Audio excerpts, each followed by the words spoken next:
Camille, and good evening, everyone, on this very, very hot day. I hope you all have air conditioning at home. Stay cool. Yeah, we have another meeting focused on strategic business plan today. So that'll be the bulk of our conversation. I know we're still missing a few folks here, and I'm sure we'll start jumping on over the next couple of minutes. I do not think I have any initial announcements or additions to the agenda. So I will go ahead and start roll call. Mike. Present. Welcome. Good evening. Caitlin. I am here. Hi, Caitlin. Emily.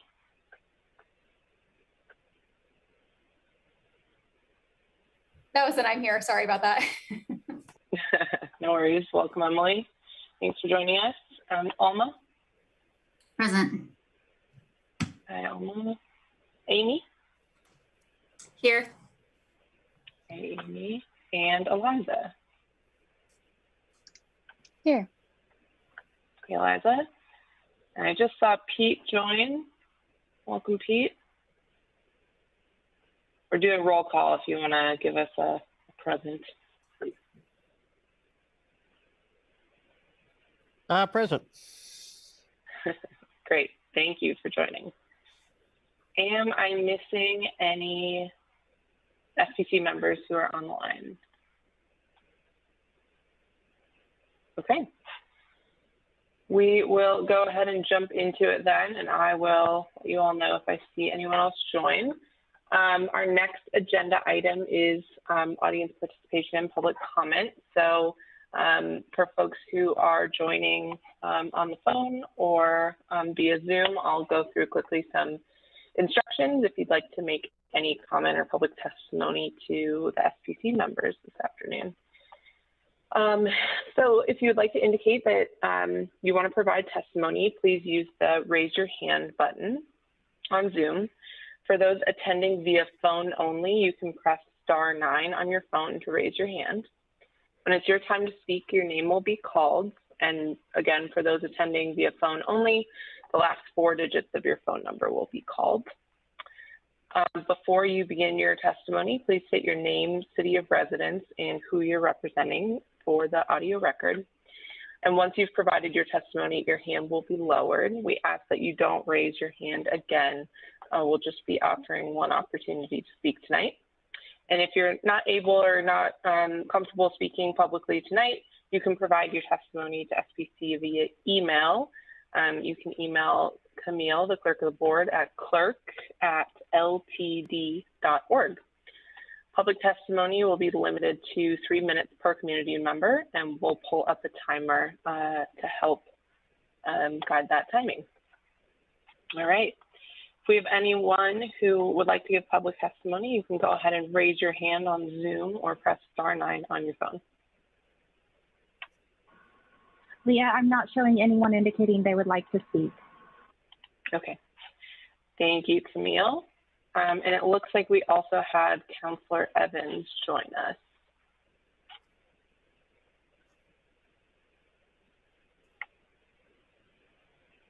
Oh, and he disappeared. Okay. Hopefully he will try and dive back in.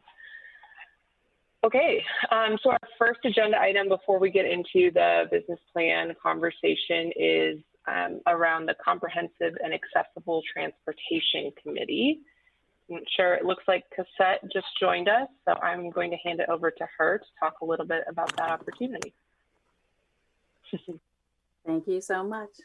So first of all, thanks for taking some time during your meeting tonight to have a brief discussion about identifying a liaison from the Strategic Planning Committee to LTD's Comprehensive and Accessible Transportation Committee, or CATC for short. The CATC is a citizen advisory committee to the board. I'll share just a bit about the committee and things that may be helpful to select the individual to successfully fill this role. The CATC was created by the LTD Board of Directors in 2019. With COVID-19, we didn't begin meeting until early 2021. The committee's charge is to advise and assist the board in considering the impacts of potential proposed, or actual service changes on individuals who are transit dependent, especially people who are older adults and people with disabilities. This committee is comprised of 9 individuals, including 3 board members and a designated liaison from this committee. Examples of some of the programs and projects that would come before this committee could include service changes such as routing, frequency, and schedules, fare discussions, discussions around new service modes or models, vehicle and facility projects, and resources that support and help people who are dependent on the bus to successfully and seamlessly access our community. The committee hears public testimony, and they generally meet quarterly. They provide our board valuable insights on the needs, impacts, and unique perspectives of our bus riding community. So that's just a little bit about the committee, and I'll now turn it back over to our chair to facilitate the conversation.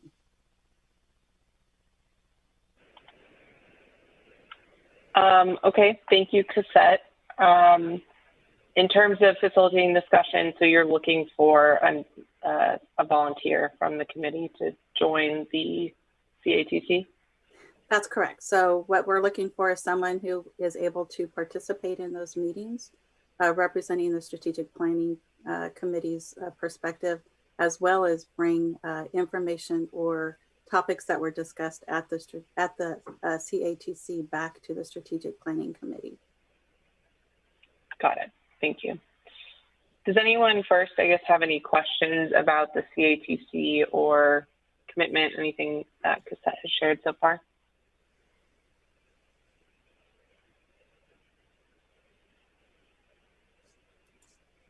Cassette, did you mention, I might have missed it, if so I apologize, how often the committee meets or what the time commitment would be for whoever volunteers?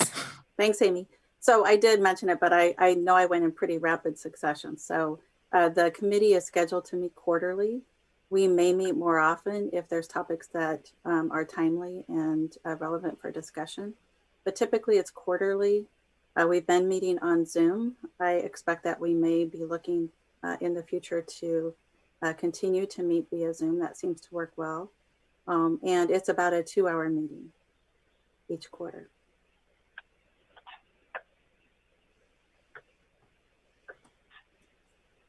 Other questions?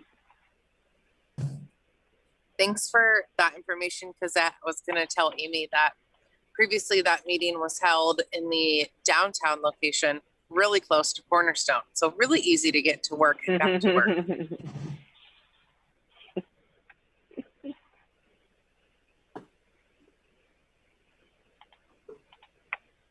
So if there were anyone who was interested in serving and wanted to volunteer, that would be wonderful. If no one volunteers tonight or a designation isn't made, you can think about it and let your interest be known to your chair.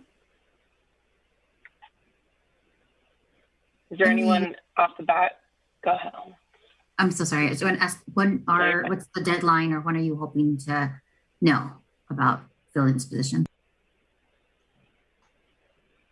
You're on mute, Cassette. Thank you very much. Anytime would be great. We have a meeting scheduled for July, so that would be our next quarterly meeting.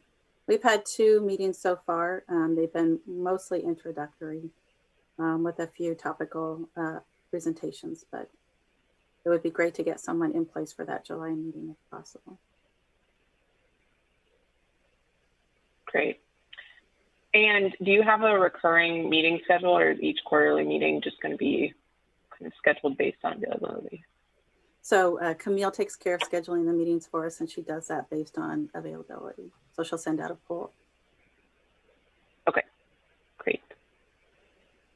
Is there anyone right off the bat who is interested or wants more information? Chewing on it, thinking about it. Actually, this might be something I'd be interested in. Okay. Sounds like both Alma and Pete considering that, which is great. Pete, are you thinking you want a little bit of time to reflect, ask more questions? You feeling good so far? So I think I understand what the deal is, and I think it'd be a good fit for me as a transit rider and also a person with disabilities that I could and serving on SBC. I think it sounds like something that would be a good thing for me to be a part of. Excellent. Well, we appreciate you volunteering and serving in that role. Seems, I look forward to having kind of a direct connection between those two committees and hearing what you all are working on. I think it's great for someone from SPC to sit in that body. So I guess Pete and Cassette, you all can connect offline around next steps, and we'll think about how to kind of integrate the two bodies in terms of adding you all to future agendas. It's exciting. Cassette, you're on mute. Thank you so much for the time. I'm so sorry. Thank you so much for your time tonight. And Pete, I'm really looking forward to working with you on that committee. Great. Thank you, Pete. Thank you, Cassette. Okay. And I just want to note for the record that both Councilor Evans and Jerry Gatos have joined us. Welcome to both.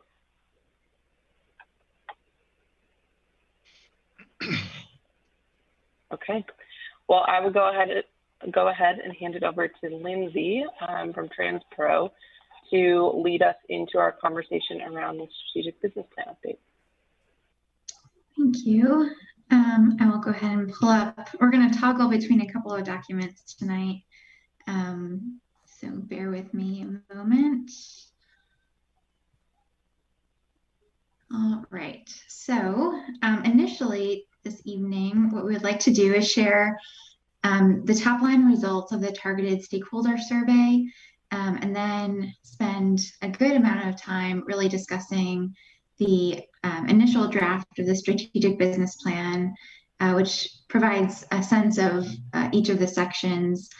Some of them are built out, some of them are still under development, but really eager to get more into the discussion there, because this is one of the critical points leading up to the final draft that we're working towards in July. And then we want to have some time spent to give you a sense of how departments are connecting their work and their activities and metrics to the overall mission, vision, values, and these overall outcomes. So Tom and Cosette will give more of a deep dive, but then we also will give a taste of some of the other tactics and work activities that are still in development. And then just have a quick wrap up with next steps. So I think we should have plenty of time to discuss and see where conversation takes us. Sorry for the background noise outside my window. But yeah, without further ado, I will move us forward.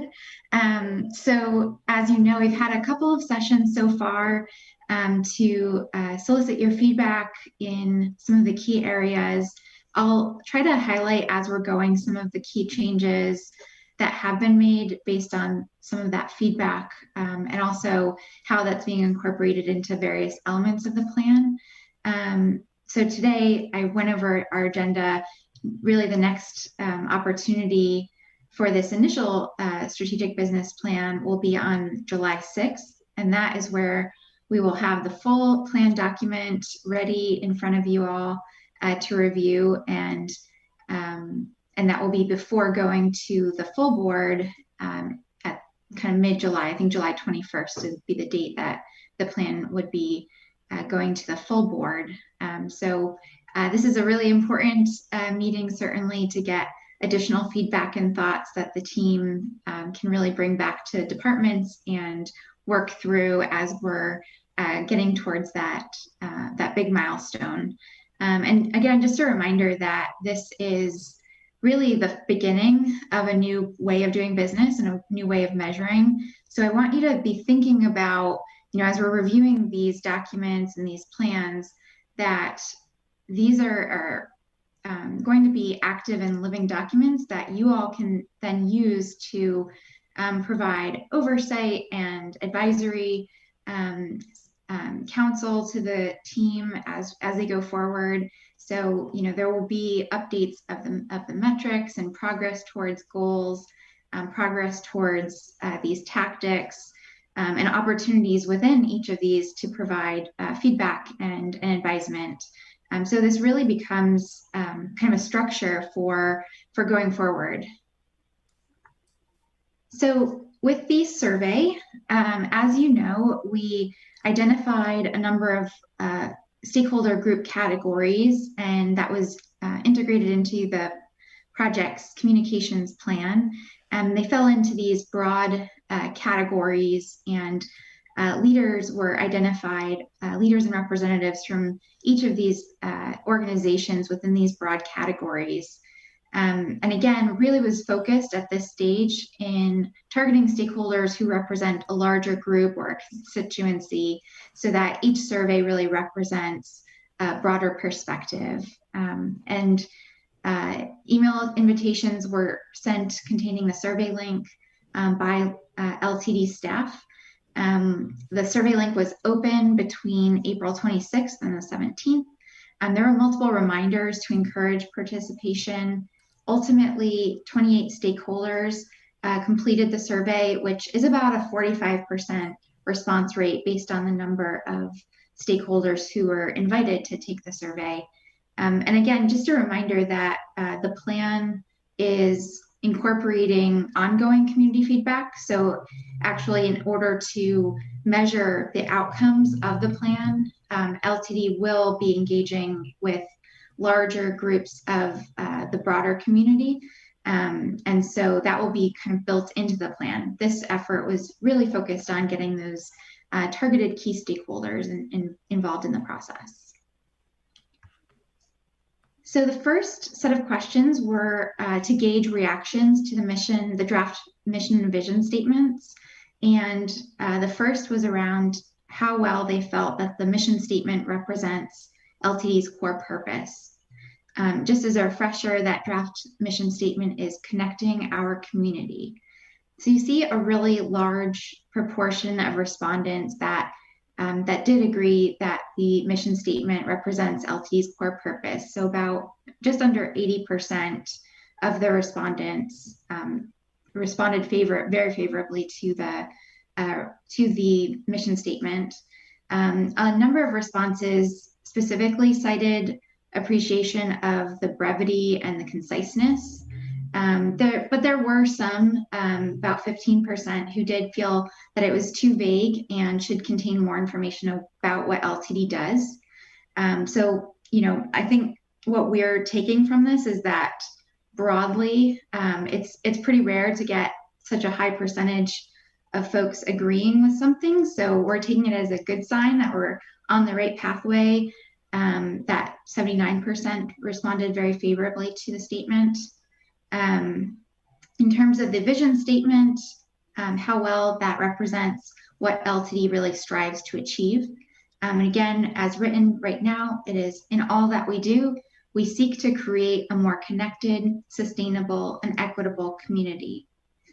So for this, there was a little bit less favorable, but still high percentage. About 68% of respondents felt that the vision statement represented what LTD strives to achieve. There were about 10% of the written in responses felt like seek to create may lack commitment or specificity. There was some suggestion of including terms like affordable, accessible, and reliable. And about 30% particularly commented on how broad and clear the draft vision statement is. So again, you do see a range of responses. Again, fairly large percentage that are feeling that this is a good representation of the direction of LTD. And I will mention that the LTD team did have a number of discussions in reviewing this, and really thinking about whether to change, how much to change. There's a lot of passion around how it's worded today. We're certainly eager to hear your feedback on on the draft as it stands, and interpreting these responses, but also recognizing that this is one input. There's also been a lot of inputs from staff in a lot of different departments, but definitely do want to have some discussion around this. I think if it's all right, I'll go through the results and then we can come back to these individual slides just so we can kind of get the full picture of community input and then revisit each of these in more detail. So in terms of customer satisfaction and community value, there were a couple of questions where we intended to dig in a little bit further around areas that these community stakeholders felt it was really important for LTD to focus on to actually improve customer satisfaction. That's the top question. And then to provide value to the community. In terms of the customer satisfaction, you see more route coverage and more frequent service. Those are things that sometimes are in tension in terms of how limited resources are spent, but essentially boils down to more service. The community wants more LTD service. And then the next was better on-time performance and reliable trip times. There was an open-ended opportunity for folks to weigh in on anything that they felt may be missing from the list. A couple of those items, there wasn't any broad themes, but these were just some other mentions. Security was mentioned, community engagement and leadership, and then accessibility for riders with disabilities.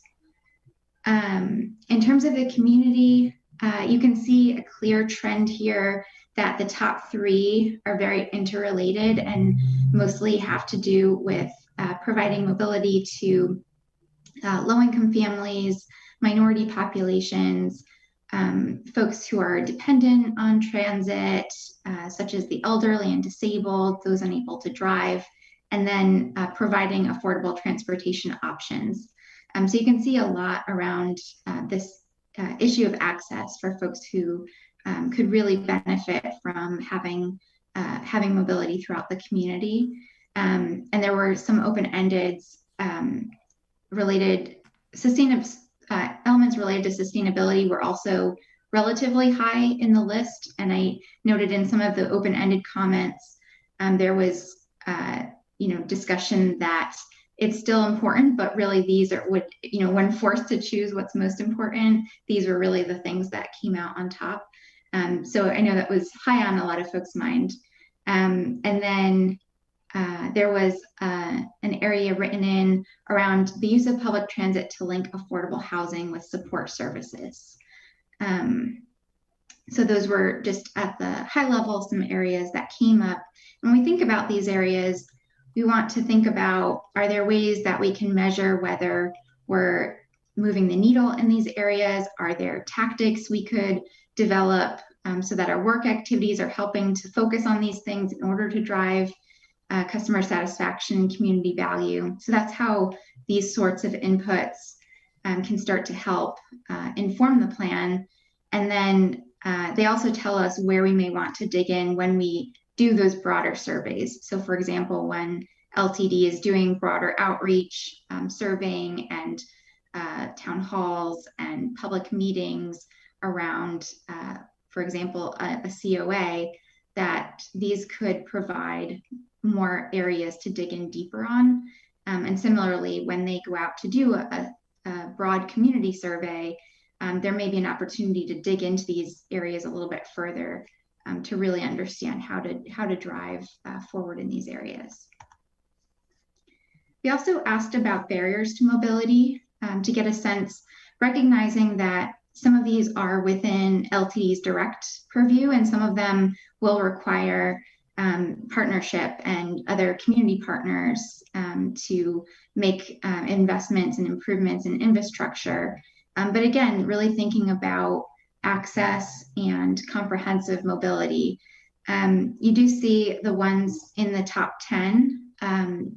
The top were related to service. So again, it gets back to that service frequency, service coverage, and also the length of the trip to actually get to where you're needing to go. Some of the areas that were lower on the list were not operating at the times or days needed, perception of safety, lack of lighting, lack of sidewalks, and unsafe street crossings.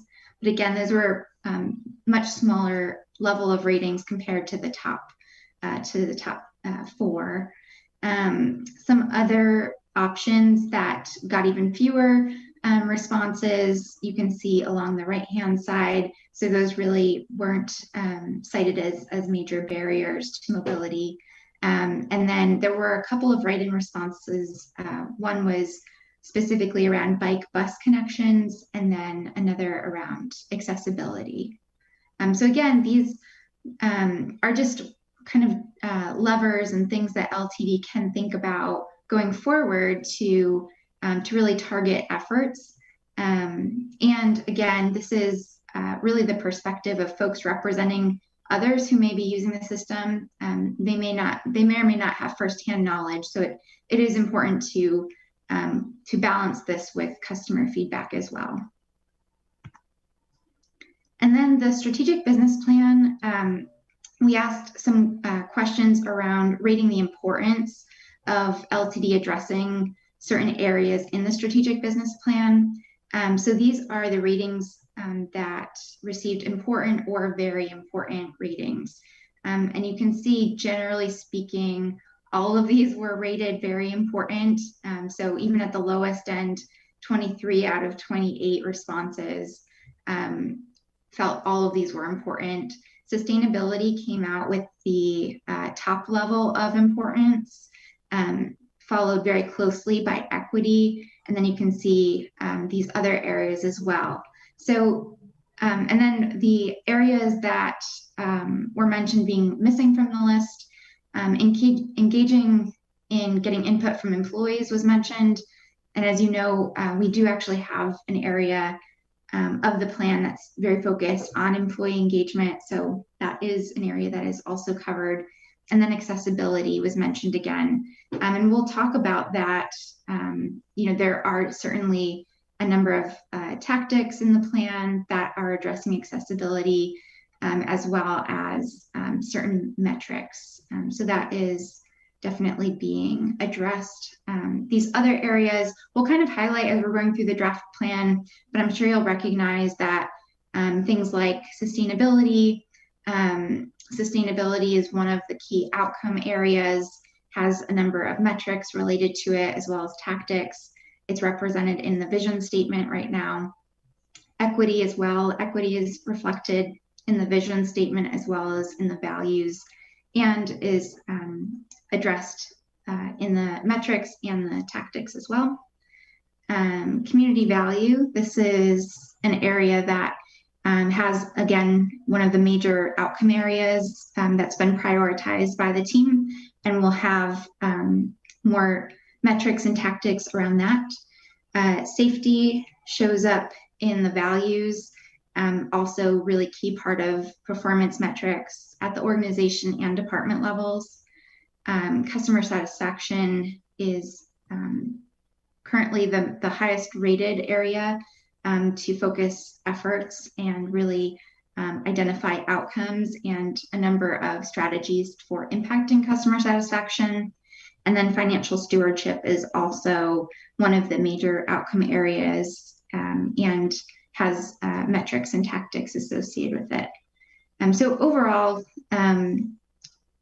we want to make sure that we are capturing these major areas and making sure that they are getting proper attention in the plan. So certainly if any of these aren't being represented, or if you have questions about how they're being represented, definitely want to spend time tonight discussing that. But I think one of the good pieces is that we didn't really know what to expect with the open-ended responses and areas that might be missing or areas we haven't addressed in the other areas. But overall, really didn't see any major new themes or things that the team hadn't already been thinking about and starting to incorporate into the plan. So I think that is the good news. But now that I've gone through the survey results, I just want to kind of go back and see, we can go slide by slide or we can kind of jump around in here. But I'm interested in your reactions, any surprises, any questions, or anything you feel like we need to discuss a little bit further before moving forward. Thank you, Lindsay. I do have several questions and comments. I'm sure other folks do too. I'm thinking it might be easiest to go slide by slide. If you can even go back one more slide to the response rates, and we can start there. So I'll start and then I'll go to other members of the committee. I feel a little bit concerned by a less than 50% response rate from a really already narrow list. You know, we kept that list really limited because of, you know, capacity and time and lots of reasons, but there's a lot of really important partners on this list, and if half of them didn't respond, that feels like some important voices we're leaving out of this. I also think we all in planning and public engagement world know that surveys are not the most accessible or equitable means of stakeholder engagement. So, you know, without knowing on this list exactly who of these 50 plus folks have responded or not, it just makes me a little nervous about who is potentially being left out, since this really is the only way for them to engage in this process, to my understanding. So I guess that's just a comment. I'm not sure if there's really an action around it, but I'll leave it there and see if other SPC members have comments or questions.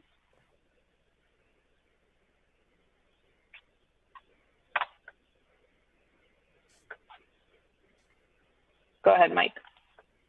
So I share your observation, Lindsay, or Leah, and I'm not sure exactly what to do about it. I remember how hard we tried to get input through Transit Tomorrow, and it just seemed like it was pulling teeth to get it. So I'm not sure how we get input from the public.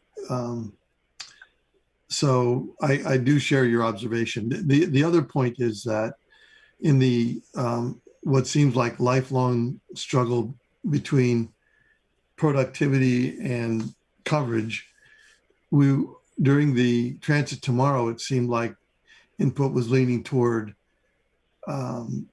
productivity, and the little input that we have from this set of data seems to push us more toward coverage. And I don't know what to do with that seemingly contradictory bit of information. Yeah, and I would just add to what you're saying, Mike, that to me, these are all organizations, whether they're kind of professional organizations or community organizers, which is a little bit different than the public in terms of getting their engagement. It should be, I would hope, a little bit easier since LTD has relationships with all of these organizations, would be my understanding. Yeah. But yeah, I would agree. Good point. They are stakeholders. Mm-hmm. Yeah, we see, I'll mention we do see a range. It's not necessarily, you know, it's difficult sometimes just for time and attention. I think, you know, these things are always competing with other, you know, other things pulling folks' attention. So I know the team did send multiple reminders to everyone on the list. And I know there's also being some efforts, I'm not sure if anyone on the call is able to speak to it, but some efforts to have follow-up conversations and actually try to reach some of these folks in person or, you know, via phone or Zoom to also solicit some additional responses.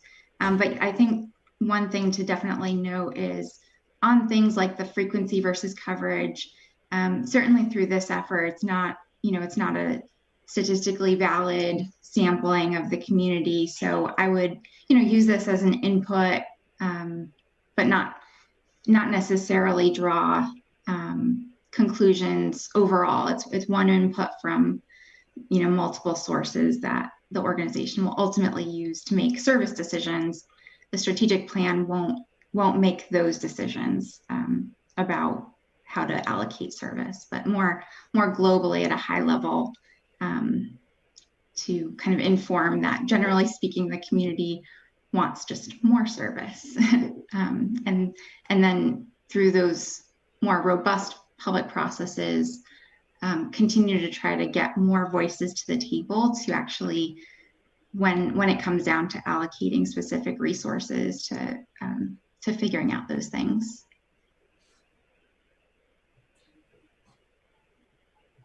Thanks, Lindsay. Comments or questions from other committee members? Yeah, I have a question. Do we have any understanding of how many of these people who did respond actually are users of LTD and RIDE or whatever? Because I often see people's understanding of what the bus system or any transit system is varies between somebody who actually rides it and uses it versus somebody who has to drive around buses when they're driving. So was that question asked whether they actually used it?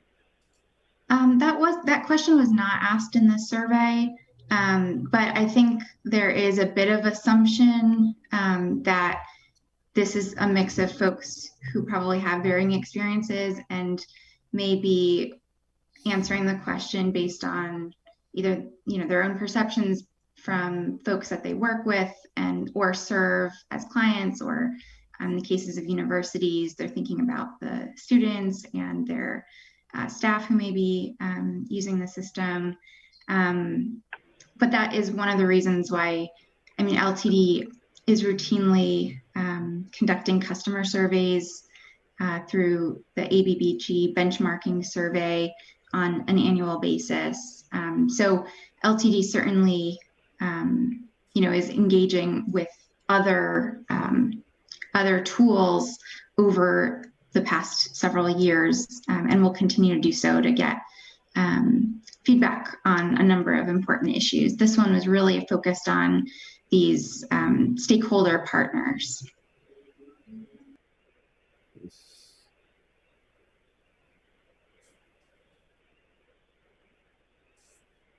Other questions or comments?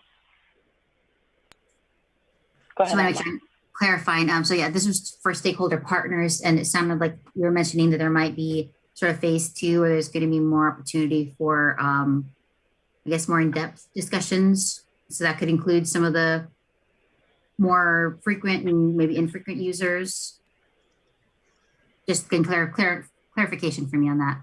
For this initial strategic business plan, those conversations would still be among the groups here that are represented, these stakeholder groups. Moving forward, for once the structure of this plan is really stood up and looking at future updates, I know LTD's intention is to continue to expand upon routine customer and community surveys that would include a much broader set of folks throughout the community and customer base. But for this initial draft, those conversations would be with representatives of groups that are represented on this listing here. Thank you. So really, this is to get the big picture part. This part of the process is the big picture, more global themes and thematic pieces. And then as we build out to the next phase, that will be working on the tactical pieces that will engage more of the users and more frequent users and frequent users, kind of building that out by audience. Just again, making sure I had clarity on that. I could say, Alma, that I think you've got it. So the strategic business plan is the broader. Remember, it's bringing mission, vision, values, goals together with what we're doing. And actually, to your comment, one of the tactics is the something like the COA. So that's where we're going to dig into these issues of service and how we do it and what we do. This is meant to tie that to some of the broader outcomes that we have. Does that make sense? Absolutely. Thank you.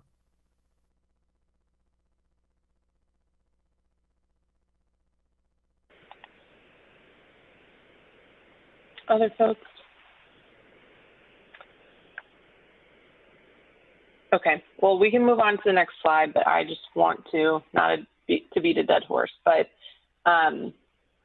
it's hard for me to, I think staff and the project team should really consider follow-up with the folks that have not participated, or looking at who hasn't responded and kind of looking at that list critically to see what voices are missing, because there are a lot of really important stakeholders on this list that I think it would be a shame to not get their voices into this process. And it is somewhat hard for me to take the rest of the survey results seriously with knowing that it's such a small segment and that we're missing a lot of, I guess, voices in an already narrow field. So I guess I'll just state that again, but we can move on to the next slide. Sure, and I can, I do want to mention that, just looking at the types of responses, it did appear that there's a fairly good mix of responses. So it kind of ranged from school districts and universities to folks representing Chamber of Commerce, workforce partnership, St. Vincent de Paul and United Way, are important. Pearl Buck Center had some senior responses, neighborhood association responses, and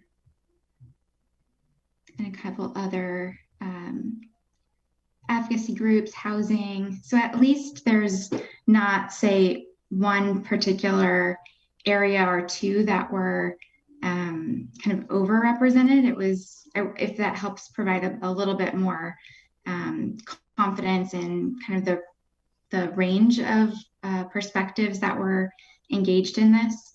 That said, I think, if there are any particular groups that would be helpful to make sure, I think the Lane team would certainly be open to any guidance there. But I know that they'll be, definitely following up and looking to which organizations can get that more face-to-face Zoom type follow-up engagement to get some additional perspectives on these things. I think given some of the other survey responses that you shared with us after this, the equity and access pieces stand out to me in terms of themes. So that might be a frame in which to think about follow-up to organizations in those two areas in particular. Super. Thank you. So moving on to the draft mission and vision statements. Any feedback or comments, questions on these?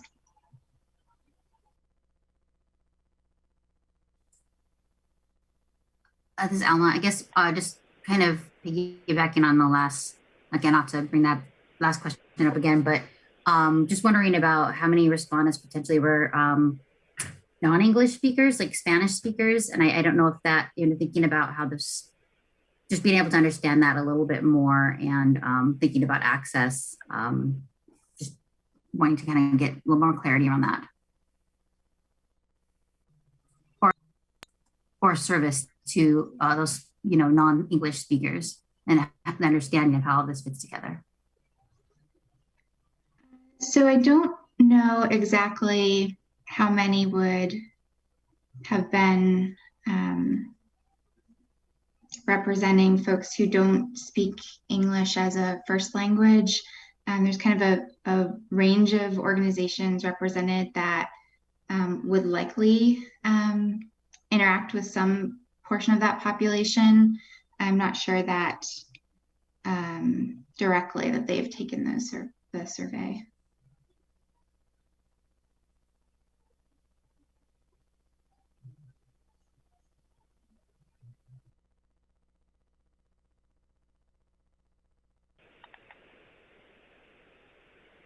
Other comments or questions?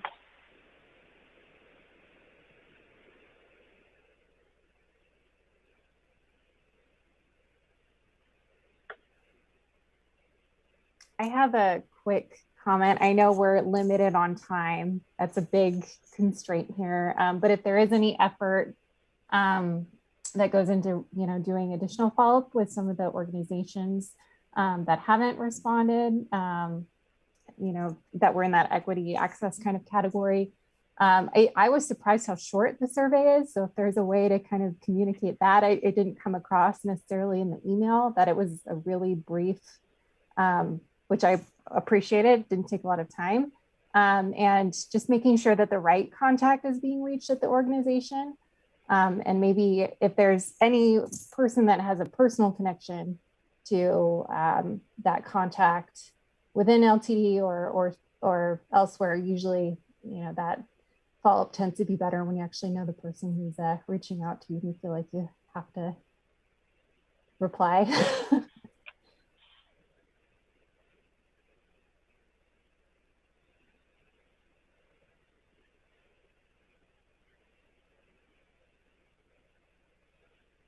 Okay, thanks, Amy. It looks like Other Mary Ann comments is. It looks like Mary Ann is in the waiting room. Thanks for catching that, Tom. Hey all, I'm sorry, I have gotten a little bit lightheaded. I just need a few minutes. Apologies, I occasionally have this happen, so it's just kind of bad timing. Hang on one second, I'm just gonna get a little bit more of a drink of water. Thank you, Lindsay.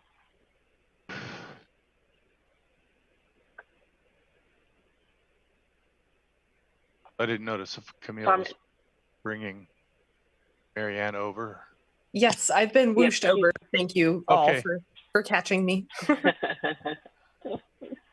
I just Welcome, Mary Ann. Glad you could join us. Yes, thank you. Sorry, I've been here. I'm just, in limbo like I like to be. I had a quick question about, it's partly related to this mission and vision slide, because I know Lindsay mentioned early on that there was about 15% of people felt the mission statement was too vague. And I wonder about this, but then also some of the respondents from the other slides, like to what extent is the survey feedback going to impact how LTD moves forward? And does that impact the business plan, or does it impact like individual teams' work? I guess I'd just like to sort of seat the survey in how it will be used. Yeah, there are, and you'll see in the rest of the presentation, I think a little more how the survey is being used and how the input is being used. I could say, with respect to the mission, vision, and values, and again, you'll see more on how we responded in the values when we get to that part of it. But we didn't see anything in the survey that suggested that we needed to change the wording of these statements. And I would also say, just speaking from my perspective in a planning sense, these words together are important, but it's the strategic business plan, it's the connections that we're making to these things that really we want to make sure we're getting those, making those right connections. And so I think that's the perspective that we're bringing, that the individual words are not necessarily as important as the bigger piece, and how everything is getting tied together really for the first time. And that's kind of what we're looking for, is to kind of, let's get through this and let's go. And again, you'll hear from Cosette and I tonight talking about some of the tactics and how we're tying those up to the strategic outcomes, and kind of, you'll get a better sense, I think, of how everything fits together. And I think that's one of the struggles with doing a survey up front, is people don't have a sense of what a strategic business plan is. And that's why it'll be really critical as we roll this out to get feedback from the broader community in a much more robust survey on how are we doing and what should we focus on in the next iteration of this. So for what that's worth.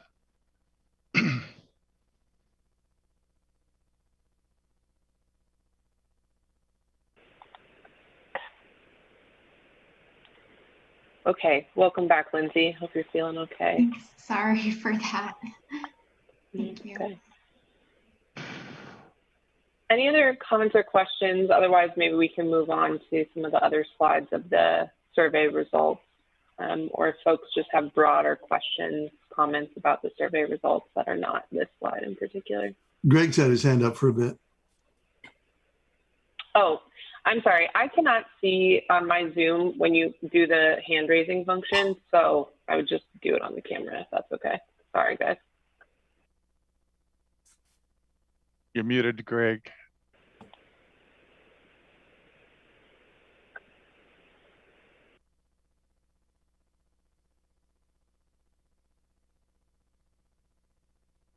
Nope.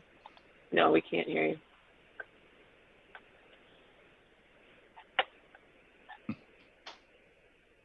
Nope. We can read your lips.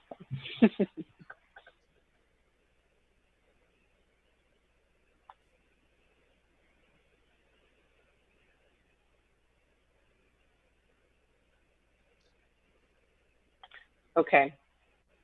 While Greg is figuring that out, any other comments or questions? I don't know if it would help, but Greg, if you wanted to email me or one of us, we could definitely get your comment or question out on the table. Can you hear me now? Yay! Yes. I'll have a better device installed tomorrow. It's still in the box. The one thing that jumps out at me that I think the reason why people feel that mission and vision are too vague or don't really hit on the issues that they want to deal with is the sense of commitment.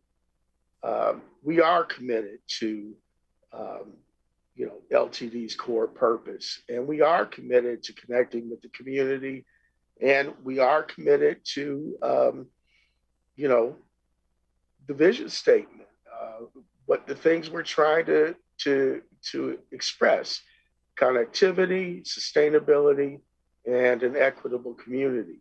So if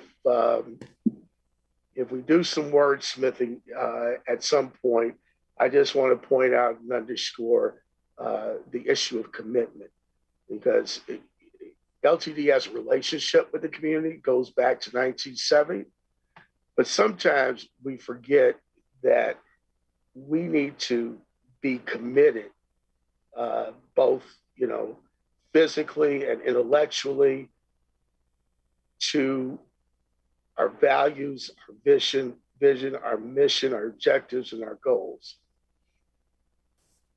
And that's it for me. So just taking off on what Greg said, that sentence could easily be changed to, we are committed to create a more connected, sustainable, and equitable community.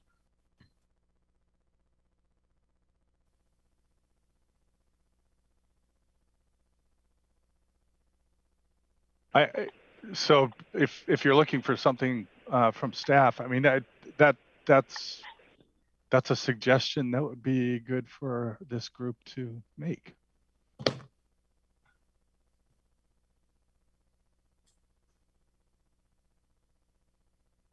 Yeah, because I think, Tom, we spoke a little bit about, if I know the team's very passionate about kind of keeping this in all that we do as really a strong statement, and certainly these areas of connected, sustainable, and equitable.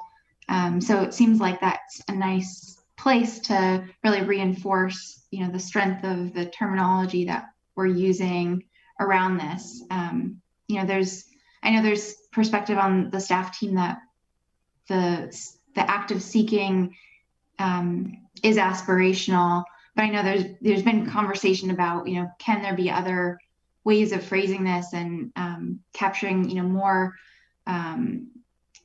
more of the folks who may be on the fence on how this is sounding. So yeah, it seems like that is a nice option to consider. That address what you're looking for, Greg? Yeah, it does. One of the things that I'll point out is we have multiple plans and visions and all that around our public entities in this community, but there becomes a disconnect between what you say you value and what you really value. And that's one of the big problems that I can say from people I've talked to in BIPOC communities and others, that we have as a community. It's not just LTD, it's the city, it's Springfield. Everybody has these grandiose statements, but where is the accountability? How can we hold people accountable? How can we hold the organization accountable for what it articulates as its aspirations for a better system, a more equitable system, and a sustainable system? Yeah, that's a really great point. And I think that really underscores the meat of the plan. So if this is the foundation and, we're using these kind of broad statements of what we're seeking to achieve, but then, what's embedded in the plan are very specific, measurable targets around some of these. We'll go over some of them in the organizational scorecard, but that's where it becomes that quarterly commitment where groups like yours will be able to have a scorecard, like a literal scorecard of how LTD is doing in these areas, and be able to ask questions if progress isn't being shown, or maybe there's additional metrics in the future that, as we get a baseline or more information, start to get integrated into future integrations of the plan. And even the tactics, see just a huge amount of transparency. In the final plan, there will be something like over 50 tactics represented, each of them having quarterly milestones. And so it becomes this tool for really reinforcing accountability for these areas. So I think that's just a critically important point to underscore in all of this, is that we're building a plan, but it's more than that. It really becomes a new way of interacting with the board and the community and the workforce, and it's really actionable. So this is a big opportunity to figure out, what are those high-level areas that are going to make sure we are holding ourselves accountable to these bigger, broader outcomes and goals.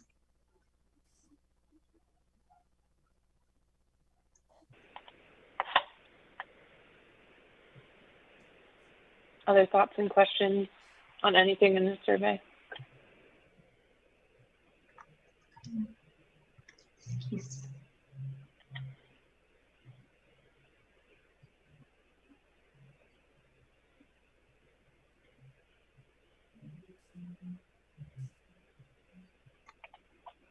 Okay. Seeing none, it sounds like there's some other presentation from you all and the staff. Yes. So the next piece of the agenda that we wanted to work through is sharing really the draft strategic business plan. What I will do is walk through at a very high level, because I know you all didn't receive it too far in advance. So appreciate flexibility around that. We're just trying to put things together as quickly as we can for these sessions. But we'll also be able to certainly take comments after the session as well. But what we'll do is we'll walk through it and then we'll have an opportunity as well to kind of go through, pause and have some discussion. Tom and Cosette will share in a little bit more detail some examples of tactics, and then we can also go back and spend more time discussing any areas, answering questions, things like that. So again, just really put this up for orientation to the elements of the plan, how we're really building this out. So again, the why being the overall framing and foundation for what we're building towards. So that's the mission, vision, values. And then the what being those big strategic measurable outcome areas. And then we're really delving in and showing you more about the how and the who. And that's really where staff has put a ton of effort into thinking about how to connect actual work activities that are funded through the budget, have clear milestones, and really a greater level of transparency than ever before with this organization in terms of how LTD is going to be interacting and sharing information with the public and with the board and with committees like yours. And then we will also be sharing the organizational scorecard. What I will mention is that, again, there are a lot more tactics that are under development.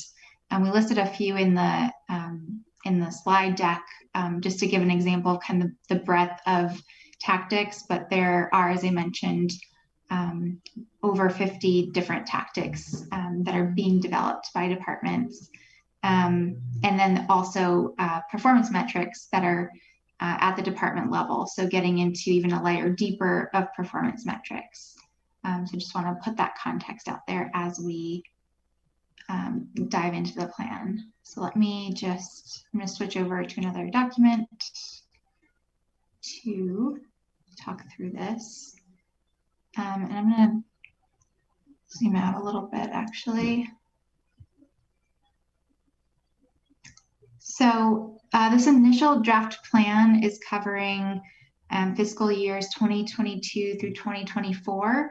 That said, there will be opportunities for the tactics. The actual quarterly milestones would be refreshed on more of an annual basis. You'll see that there's tactic milestones that go out for a year's worth of time starting in Q2 of FY22. So those tactics, as you get closer, it's typical for an organization to, as part of the regular budgeting process, to revisit the tactics, really build upon those milestones going forward. But the plan that's, that's being adopted, these high-level outcomes, the structure, the prioritization, that is really addressing the next few fiscal years.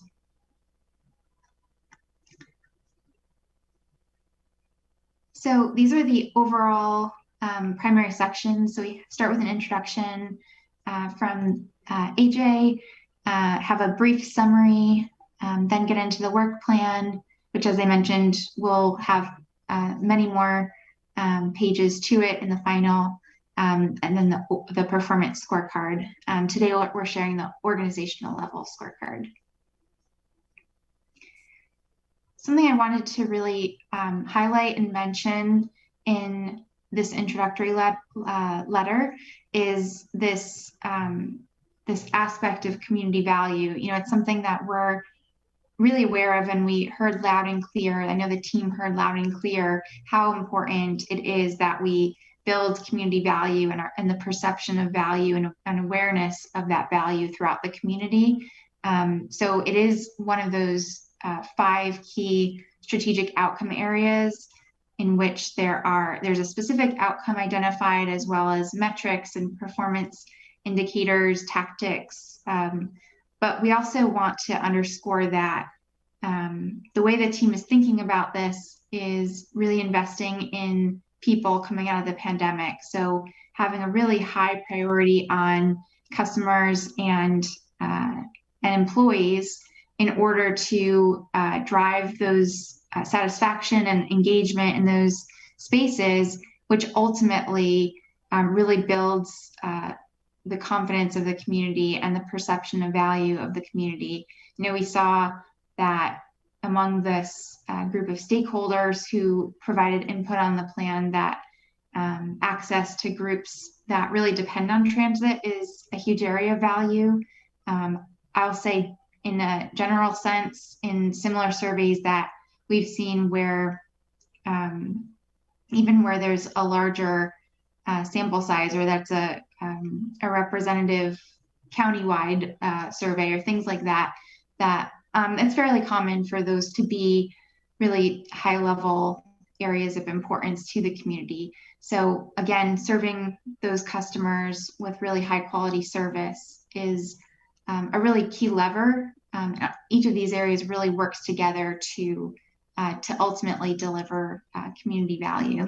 So really want to convey that and share that throughout the plan.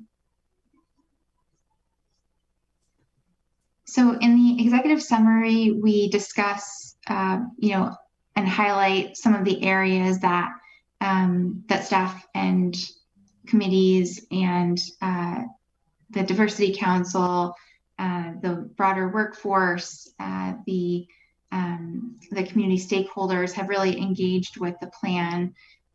So we will be sharing a couple of Zoom pictures. Right now there's a placeholder. There may be one from this evening showing up in this, and then also probably from the Inside the Bus session as well. This is really just to describe a bit more about the process and what has gone into this initial development of the plan, providing a bit of information about that targeted stakeholder survey and what we are hearing from that survey. The next piece is the mission, vision, and values. What I wanted to draw your attention to here are a couple of things. One, just a reminder that equity and safety were 2 areas that really came across as being highly important to the community stakeholders who participated in the plan. And those 2 elements also are probably among the strongest that came through in just all the department workshops and Inside the Bus sessions and things like that within LTD as well. You'll notice that the value that was initially captured as diversity has been changed as a result of initial feedback from this group, as well as some feedback from internal LTD groups to really reshape how this is framed. So have changed it to a value around equity, and as you can see, have changed the language as well. And there were a number of really meaningful and thoughtful conversations at LTD. I know the Diversity Council took this up in a couple of really good engagements. So this is something that they're really proud now to share with you all. So that would be the major change since the last time you saw these draft values. The other modest change to the values was around innovation, and it was just around the last piece of this to serve our community. That was just a slight change in wording. But otherwise, these are similar to, or otherwise they're the same as what you have seen previously, just the big change being that equity value. I'm going to actually pause here and just see, starting off just the few pages that we've gone through so far, and especially here, I kind of wanted to pause and get some reactions. I can also zoom in more if it's difficult to read the specific text on here. Just let me know. Go ahead, Jerry. So the one thing I want to say is, remember there were wildfires, and that was also a real challenge to our community. And there's the urban rural kind of situation. And I would want AJ to remember the wildfires, not just COVID-19.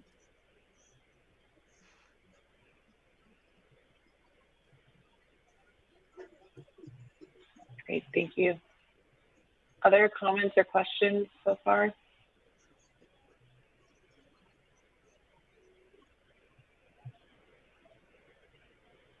Mike, do you have your hand up?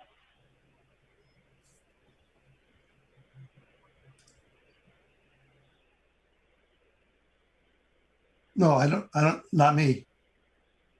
Okay.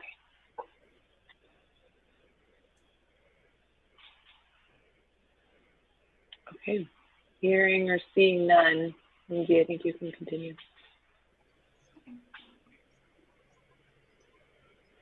Then these 5 success outcome areas, we shared this in the last meeting, but what I will note is a couple of modifications, also based on some feedback from that session. There had been a suggestion of, you may recall that many of these were framed around a % increase, and it was suggested to be more specific and really commit to a specific target. And so these have been reframed so that even though we don't yet have a sense of exactly the targets being set yet, that's something that staff is still really working through, that these would commit LTD to specific measurable lines in the sand in each of these areas. So the other change here, you'll notice sustainability was previously framed as sustainability success, and that could cause a bit of confusion around, what that really means. It's not a typical way of framing sustainability. So that was something that the team felt comfortable just really referring to it as sustainability. That's something, it's a way of referring to it that the community is more used to seeing. Think it will reduce confusion. So that is also a modification from what you've seen previously. Any questions or comments in relation to these overall high-level success outcomes?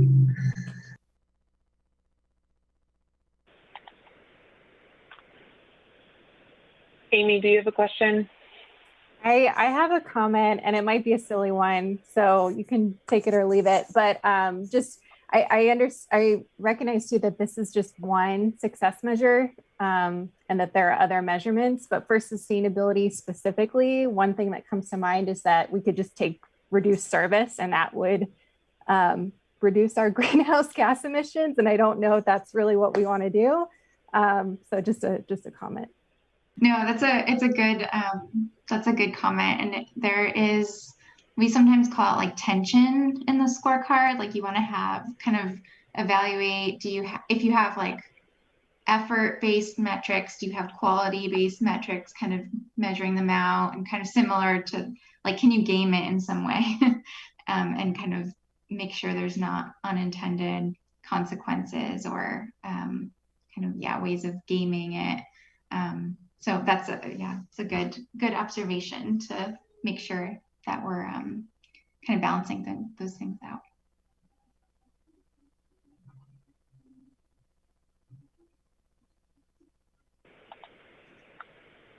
The only thing I'll add is that given the survey results, which again, it's a small number, so, but to Marian's earlier point of kind of where the engagement gets incorporated into the plan itself.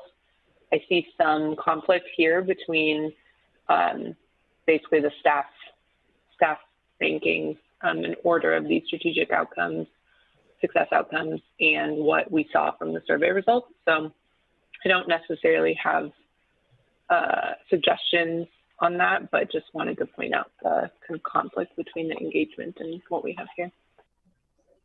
Yeah, and I think one of the things that we didn't do is we had a larger list of areas for consideration, and then we didn't actually ask folks to rank them, so that it's possible, like we sort of saw, for example, in the ranking question around community value, that kind of people focused, like income, low income, minority, disability, folks with disabilities, affordable transportation kind of rose up above things like sustainability. And so that might be one of the areas that kind of balances out, those rankings. But then the other is that, all of the areas were really ranked pretty high in importance. And again, just that it was one input into the plan. So recognizing that it is, one stream of input and not necessarily looking for that stakeholder group to prioritize these specific areas. For example, employee engagement, we actually didn't have as an option in there, just thinking about, the broader set of considerations that LTD may have on these outcome areas than some of the stakeholder groups may have. That's kind of how we're thinking about, the priorities of these various areas. Thanks. Mike, go ahead. So this is a little bit off the wall, but I'm not sure when we came up with our mission statement, and it may not be appropriate for the business plan, but it seems like it ties in a bit. Our mission statement seems to me like more of a tagline than it does a mission statement. And I think about, Verizon could have the same mission statement, or eWeb could have the same mission statement, or it doesn't seem LTD specific necessarily to me.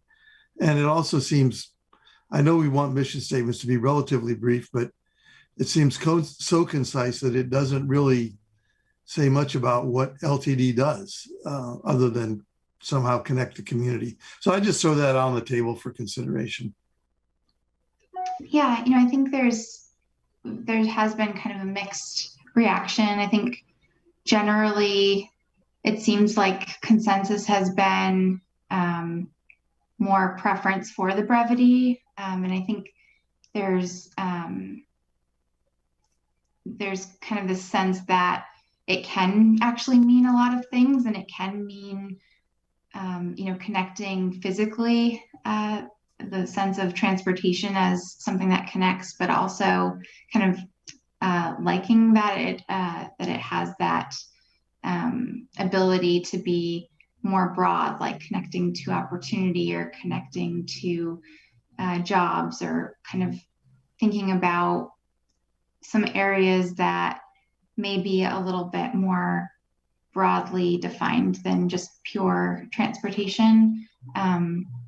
So I know that there's been some definitely consideration of kind of how many words, where to cut it off, things that will be, memorable, something that staff can kind of recite off the top of their head. That sort of Well, thing. thanks. I just wanted to throw that out there. Oh, thank you.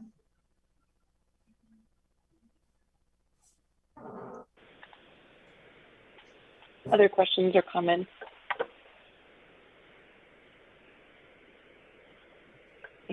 I have one more. The more I think, I'm stuck on the sustainability piece for some reason. And I know in past meetings, there's been an attempt to kind of quantify the amount of greenhouse gas reductions that we are,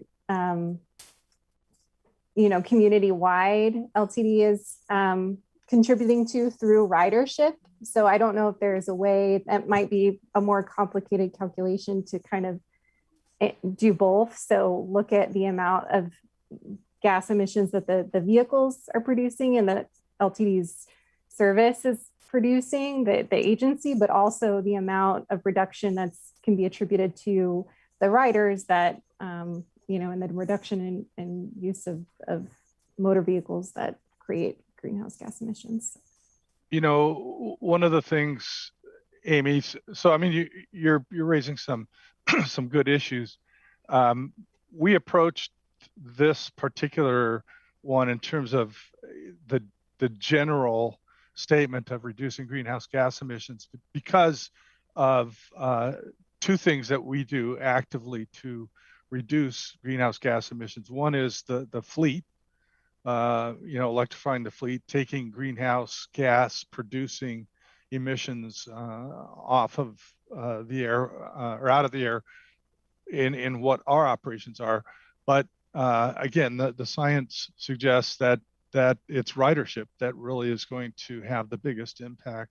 But those two things together are what go into our estimate of what we're doing actively to reduce greenhouse gas emissions. That's why that's how we came up with this. And the X percent will be fleshed out, will be a specific percentage. Hope that helps.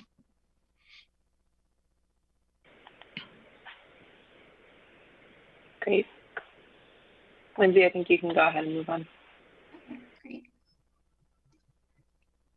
So I won't go into a lot of depth here. This is just a representation of how each of these really do reinforce one another. A lot of the work strategies, a lot of the metrics actually impact more than one area. That said, it's helpful to have an organizing framework. So that's why we've identified how the areas that they're primarily focused in on. So throughout the plan, you'll see is at the organizational level, a certain number of tactics. There's no magic number, but you'll just see how they're kind of spread across these different areas. And on also the organizational metrics that are focused in on how to actually measure progress towards these overall areas. So you can see the ones like customer satisfaction, employee engagement, community value tend to have more tactics focused around them. They also tend to each reinforce one another pretty directly. And then the areas of financial health and sustainability do have lower number of tactics and performance metrics. But some of them are particularly, in these areas, they can have, again, a lot of interaction with the areas that are being worked on in the other areas can have secondary impacts in financial and sustainability. So you'll see that as well throughout the plan. So I wanted to spend a bit of time. This really becomes, again, a really critical piece of making this plan something that is not only an accountability tool, but also a tool to inspire more ownership among the teams and folks at LTD, as well as really helping the organization to have a roadmap for moving forward that has clear milestones. So I'll orient you just to the structure of these tactics, but then I'll invite Tom and Cosette to actually just share a little bit more deeply. I think it'll be more impactful to actually hear how they're thinking, how their teams are thinking about these particular tactics, and also can answer some questions for you all. I'm going to try to zoom in actually a little bit more. This.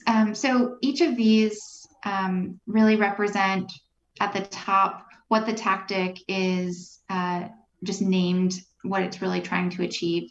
So in this case, you can see it's around maintaining on-time performance for fixed route. You can see the primary alignment. So again, trying to identify the primary area that it's designed to impact. Something like on-time performance that shows up in the customer surveys that LTD has conducted each year as one of the primary areas of importance to customers. So you can see a description of what the tactic will entail. We will be identifying in the next iteration of this which performance metrics are specifically impacted. Something like this one's really easy. So on-time performance is a common performance metric. You'll see that soon in the scorecard we are sharing. The owner is Tom in the planning group, and that is because, well, he'll talk about it. I won't go into it. You can see some team members in other areas, so operations, critical team member, and then service planning as well.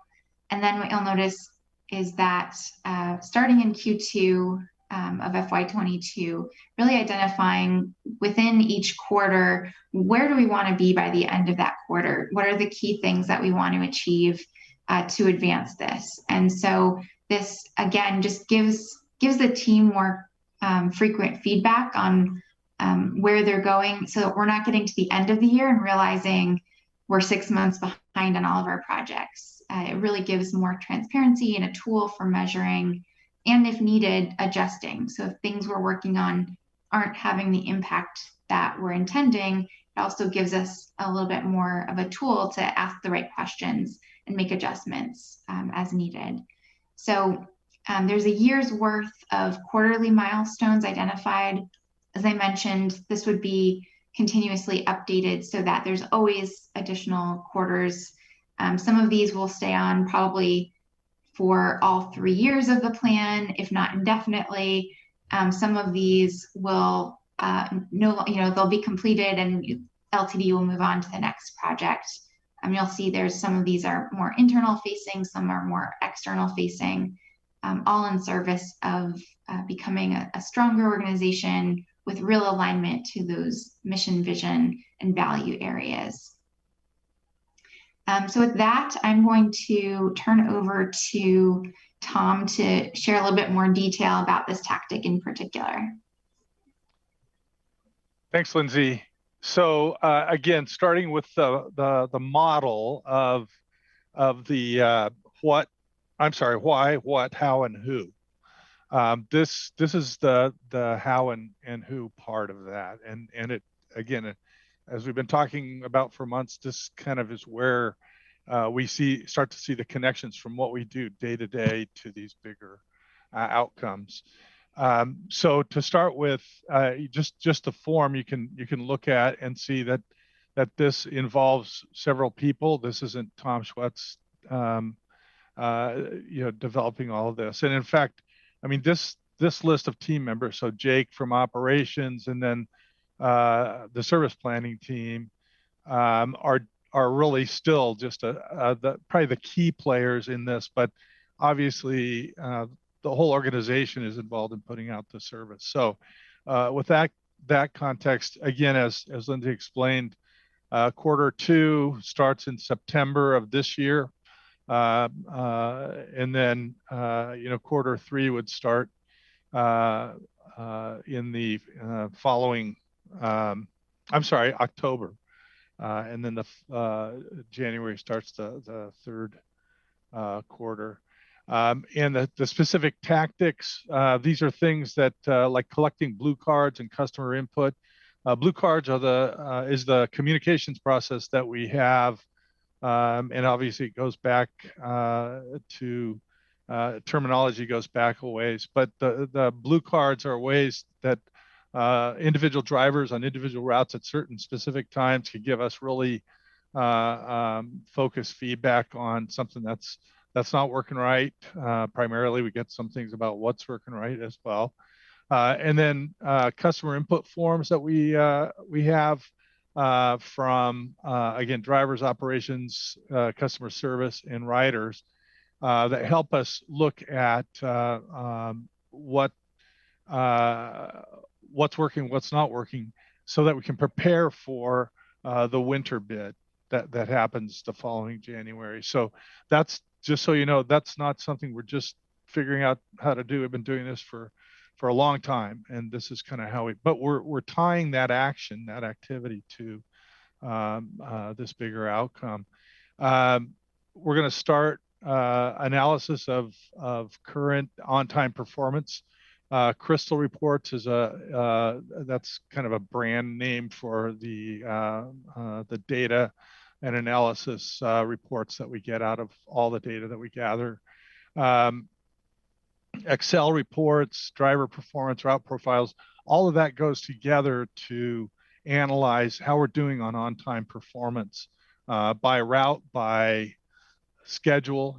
So for every trip that we make, we're looking at on-time performance.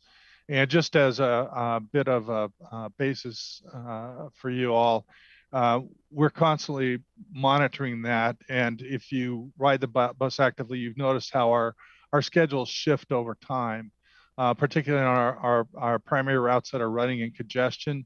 Peak periods, you're going to see our schedules change because of that. But that's picked up in the analysis, and we use that information to adjust our schedules so they're workable for our customers. So that's what goes into those tactics for the second quarter. The third quarter, based on all we're hearing, we're going to implement the winter bid. This is, again, this becomes 2022. And we'll do the same thing over again in terms of getting feedback from that goes into the next bid that we do, which would be summer. So we, as you can see here, we continue to collect those blue cards. We start the analysis again. This is one of those things that's just, it's something that we've been doing. And this is what we're tying into, again, the maintaining on-time performance for our fixed routes, which is part of customer satisfaction. So I can answer any questions you have, or I didn't know how we wanted to do this. Whether we want Cosette to go next or take these one at a time.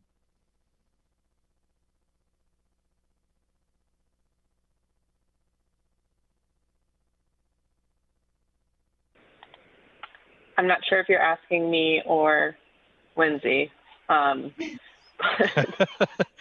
I tell you what, why don't we go on just so we can get through what Cosette would present, and then we can come back and take all your questions and comments.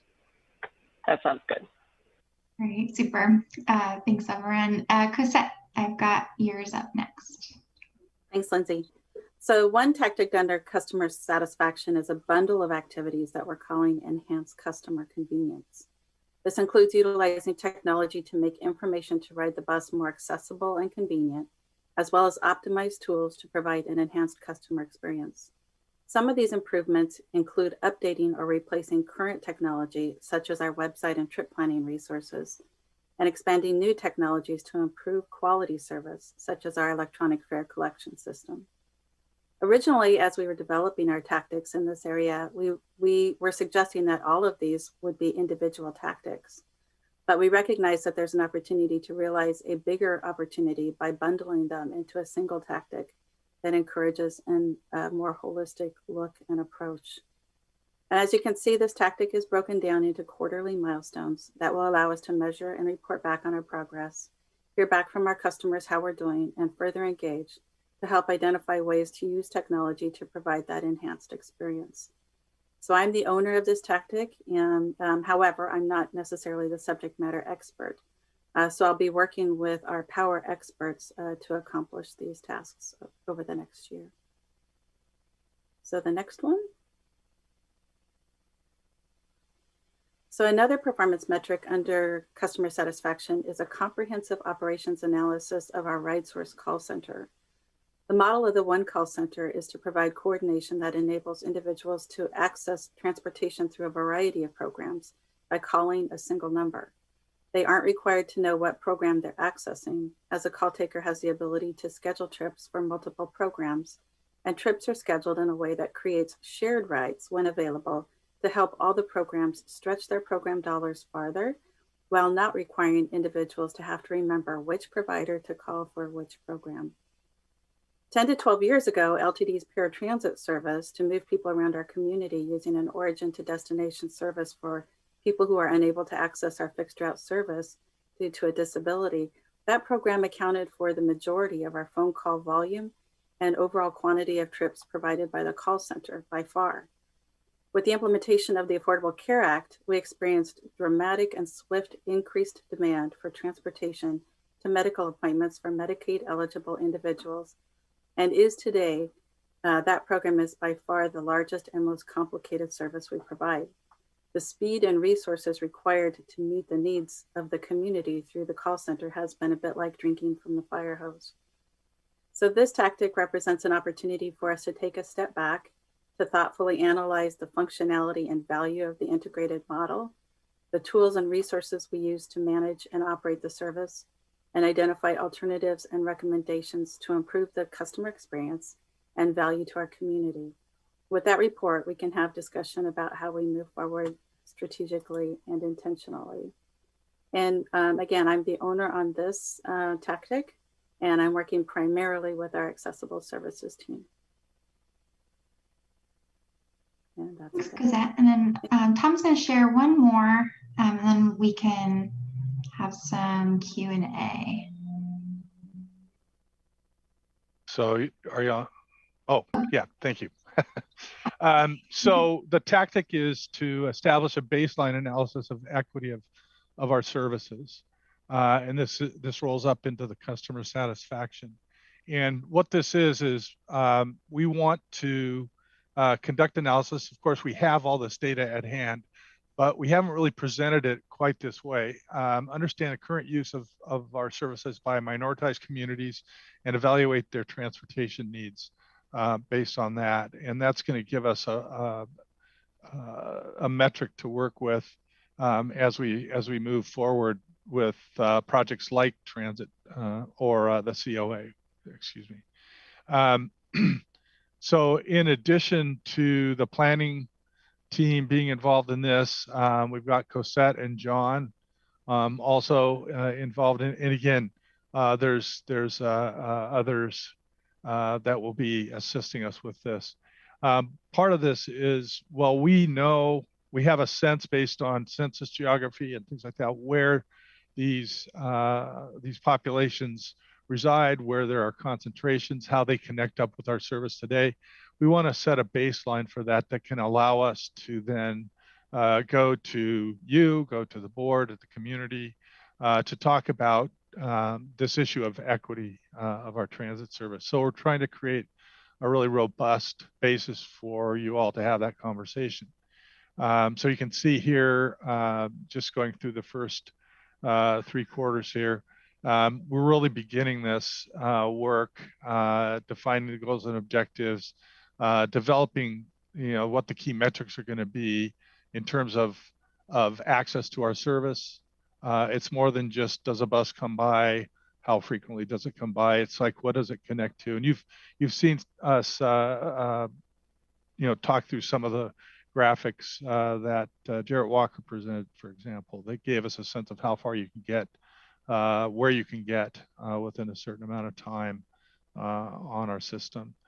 So that's kind of what this is all about. And you can see we're going through that process to establish that baseline that will feed into the next COA process. So I can go on, but that's basically building on all that to produce this outcome. So I'd ask if there are any questions for Cosette and I.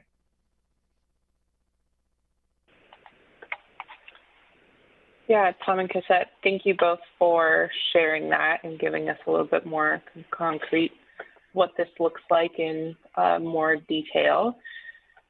I can start and then I'll go to the rest of the group. I think this probably all makes a lot more sense internally within your groups. I think in terms of making this more of a kind of public facing document, there may be ways to add some more guidance for the reader. So Tom, I heard you specifically in some of your comments say, you know, this relates to customer satisfaction or to employee engagement or whatever that might be. And actually just even adding that somehow to this grid might be useful to connect each of these activities to one of the larger, oh, it's right at the top and I totally missed that. I just see that now. So I guess I'll say I missed that clearly, even though I was listening to you. So maybe thinking about that in terms of clarity and reading, and then just in the bullet points, just making it a little bit less wonky. I know this is very much an internal, you know, this is guidance for you all as teams and as staff, but I was having a little bit of a hard time following kind of what exactly is here in terms of connecting it back to the larger outcomes of the business plan. So I think I heard a lot of good things, but just the connection points were a little bit hard for me to follow. That's helpful. We can work on that for sure to try and connect. That's the whole idea. How do we make it clear that these are connected? So. Yeah. Other folks?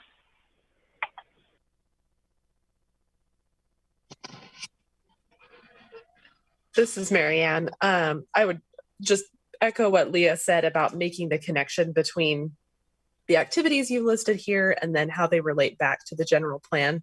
But I did want to say this is really exciting to me because I sort of feel like this is where we were heading all along, to see these key measures pointed out and have it relate to work on the ground. So to me, it's really exciting to see how this has come about and what are the roles and responsibilities of individual staff. So I think this is awesome work and just wanted to thank you for sharing it.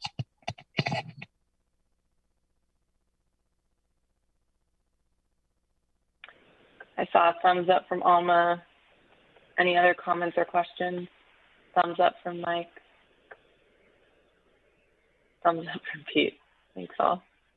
And I will just say, you know, for myself, before our July meeting and making any sort of recommendation to the board, I know I'm going to need to carve out some time to really read this in detail and be thoughtful about it. So I would encourage everybody else to think about that too, since our goal is to make a recommendation on some of this. And I know that was a lot of information in this presentation on some kind of important tactics for the organization.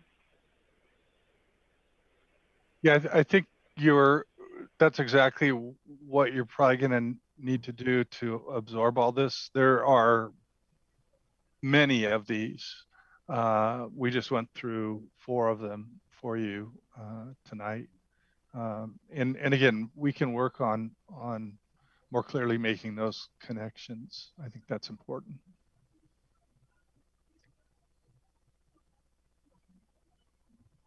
I'd just like to ask, so in this document you have here, it's is a draft.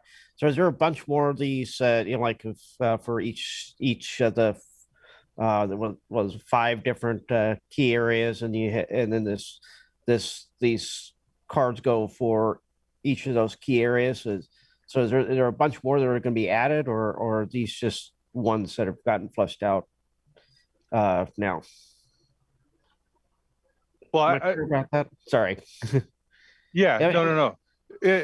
These were just examples of we've completed all of this work. We're putting it together now. These are just examples we wanted to share with you tonight to give you a sample of what it's going to look like. Okay, cool. So are these going to be in the actual strategic plan document when it's published? Okay. Yep. Cool. Great.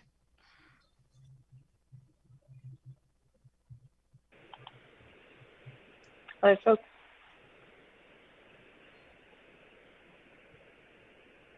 Okay, excellent. Hearing none. Thank you, Tom and Cassette. That was super helpful. Yeah, thank you. And I know this is the, you know, exciting part. I know even in the staff workshops, you know, even in the first workshop, I think we were all really eager to get to this point, and all that upfront discussion, making sure we're aligned on, you know, mission, vision, values is really important. So that there's this constant cascade up and down of connecting work, finding purpose and meaning in work to connect it up to these bigger, broader areas. But honestly, this is where the work gets done. This is how we achieve those things. So, so I agree. This is definitely where it gets more exciting for me as well. And so in that vein, wanted to also spend a bit of time tonight sharing the organizational scorecard. So we, we talked about the concept of a scorecard, the concept of making, difficult decisions in terms of how we prioritize and assign points to things. There's really no right or wrong. Different communities think about this in different ways. This is something that over time as well. So right now, this is how the team's, thinking about the next 3 years coming out of the pandemic. And again, that kind of focus on people and really ensuring that we're coming out with strong service, restoring confidence of our customers. And similarly, our employees really recognizing the work that they've done throughout the pandemic and the importance of employee engagement to driving customer satisfaction, and kind of in turn, how important getting right customer satisfaction and employee engagement are to driving that, that broader community value. And then rounding out the top 5 areas of focus would be financial health, making sure that we are performing in a sustainable manner from a financial perspective, and then sustainability, really ensuring that we're meeting those broader environmental goals and measuring the right things to ensure that we're doing that. So within each of these broader areas, this is what really frames out the scorecard, which has a lot of detail to it. Definitely eager to see if this, let me just make this a little bit larger, if this description is helpful for kind of digesting and understanding how the scorecard works. The idea, again, is that each of the strategic areas of focus has a number of metrics that are identified for it.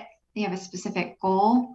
And each quarter, LTD would track and report progress towards each of these metrics. And that would be something that would, come to your group, come to the board, for the employee meetings, really having that sense throughout the year of how we're progressing towards these goals. And on a comprehensive basis, the scores, the reason why we're using a scoring system is so that as we add up everything together to see, how close to 100 are we, again, it's just a way of indicating and kind of rolling everything up into that comprehensive measure. And so each of these metrics will have a really specific definition. So there's clarity around how we're actually measuring things.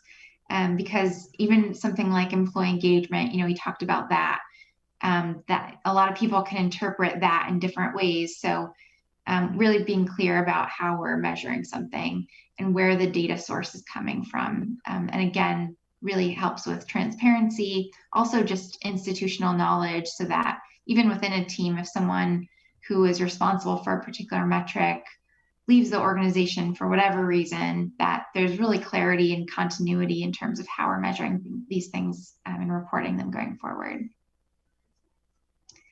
And this is currently the draft.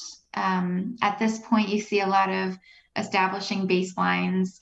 Some of this is will get fleshed out, and there will be a goal before the next iteration of this or next draft of this comes before you. But some of these are going to require, in the initial couple of quarters, really setting up those information systems and figuring out what our baseline is and then making those adjustments. And this is pretty common. We see that a lot with other agencies who are just starting to stand up a performance management system like this. Because a lot of times what you'll see with strategic plans is identification of metrics but not specific goals. And so this is really the first step in getting even more specific and really even more of a commitment to performance. So you can see here a number of specific metrics, both a series of metrics that come directly from surveys. Getting the perceptions and impressions from customers who are actually using the service, and then balancing that out with the actual performance in those areas that customers have rated as being really important. So in the past customer surveys, on-time performance, safety, and driver courteousness have come up as important.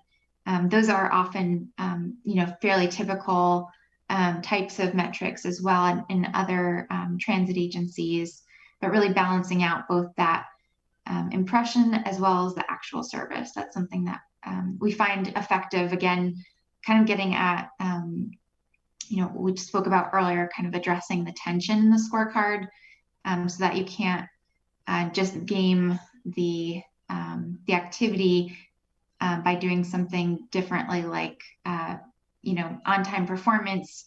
There's, if you pass people up to maintain on-time performance, that wouldn't be ultimately a win, because you're trying to really improve customer experience as well. So things like that. In employee engagement, you'll see, so there's the employee net promoter score. So that's something that is related to the willingness of employees to recommend working at LTD, and really gets to that employer of choice concept that's been discussed, I think, in this group, as well as certainly internally at LTD among staff. And then some of these other elements come directly from surveys. The HR and some of the other department scorecards have more of the some more actual metrics related to things like turnover, retention, things like that. But these would be top level areas that the research literature tends to suggest are really critical to having an engaged workforce. And then the last one is around internal customer satisfaction. That was brought up a lot in terms of just internal process and responsiveness, and again, these departments that are really support departments that support some of the more frontline facing departments are really critical to the success of the organization. So kind of establishing a new measurement system for things like that. In the area of community value, having understanding of perception. So again, that would be a much broader survey of the community. I think Tom has mentioned before, there's been efforts done in the past, I think a few years ago. And so something like that would be how a broader swath of the community is engaged on a more regular basis, making sure to hit on really key groups that are underserved as well. And then getting at access as another element of community value, both among the entire population, but then through this equity lens, really recognizing it's important to disaggregate the minoritized population. So figuring out exactly how to measure that so that we're having a lens on service that's not just a general population metric. Financial health, you can see some of these productivity related metrics that are typical metrics that can also be benchmarked against other transit agencies. So LTD is part of the American Bus Benchmarking Group. So there's an ability to also benchmark against some of these financial metrics. And then sustainability, these metrics are actually still reflective of some of those longer term goals. So I know there's some policy documents that look out further into the future. Still we'll need to work on how to bring that back down to a more annualized set of goals, and then quarterly adjustments or quarterly targets. But those are just reflective of right now the broad policy goals in those areas. And you do see ridership being represented here as recognition that it's not just about reducing emissions from the vehicles, but also having more of the community using transit, using clean sources of transportation to have that broader impact as well. So within these, I won't get into all of the detail, but you can delve into a little bit more detail again about ownership and specific definitions on the next page. And then I'll remind you also that each department has also really thought about their unique department impact in each of these areas. So they are also using a similar framework. Some of them will have more metrics in a particular area than others. For example, HR tends to have more in employee engagement, operations tends to have more in customer satisfaction, but across the organization, they really balance each other out. And at a very high level, this would be the view that that folks can use to get a sense, by the end of the year, if we've achieved progress in each of these areas, could we be proud of what LTD has accomplished? Do we feel like LTD would be on the right track? So that's what we ultimately want to ask you all to reflect on. And, if there seems like there's anything major missing or that seems to be overlooked, it would be really helpful to bring that up for the team to consider tonight as well. Or, as you've have a moment to digest, to provide after the meeting as well. Any initial comments, feedback, questions?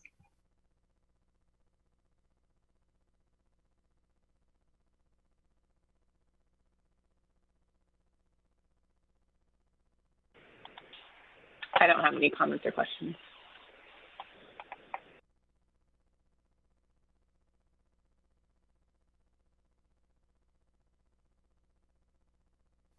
Is this generally helping connect the dots? Is it, is there anything you feel like we need to do to, in the tactics, I think we heard that it wasn't as clear how they were tying back up to the bigger areas. Is this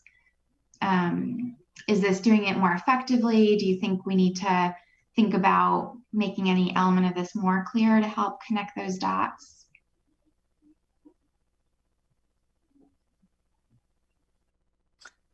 To me, the way this is laid out is really clear. It's nice to be able to see the strategic priority and then just really clearly the columns lay that out and how often it's going to be marked and the scores. I think it's really straightforward. Great, thank you. I agree. This is impressive work. I echo the sentiments. Super, thank you. All right, I know we're at kind of close to the end. I'll just really briefly switch over to my other screen. Thank you all so much for your time tonight and a lot of really good comments. Let me just share kind of next steps and upcoming work. So I know in terms of next work session, the actual next work session is scheduled for July 6th. The full plan will come to you before that. And I know our goal is to get it to you with more notice and time to digest before that meeting, knowing that that's going to be a big meeting and there's going to be a lot more content to review. But again, want to make sure you don't feel like you need to necessarily dig into every single detail. We want to share all the detail, but really directionally want to understand and get your feedback on whether we're headed in the right direction with the plan. So the next steps are to really work with the directors group within LTD, as well as the departments, to continue refining the plan, and then filling in additional gaps in the details for that review meeting. But again, feel free. I know this was a lot to go through tonight, and there's a lot of detail we didn't even necessarily delve into. So if you do have other feedback and comments, definitely feel free to have those comments make their way to our team, and that way we can incorporate it before the July meeting. Tom, any other closing thoughts? No, but I really do hope that it seems like you started to see the connections coming together with this. I'm happy to hear that, and know that the same kinds of things are happening within the organization as we start to say, okay, now I know my work connects to these things, and that's really critical as well. So yeah, I like where things are going, and I look forward to hearing your thoughts on the full draft. All right. Well, we won't drag it out any longer. Thank you, Lindsay. Thank you, Tom and Cassette, for the presentation. Thanks, everybody, for your thoughtful comments. And we're looking forward to the big final reveal in just about a month. Have a good evening, everyone. Thank you. Have a good evening. Thanks. Good night.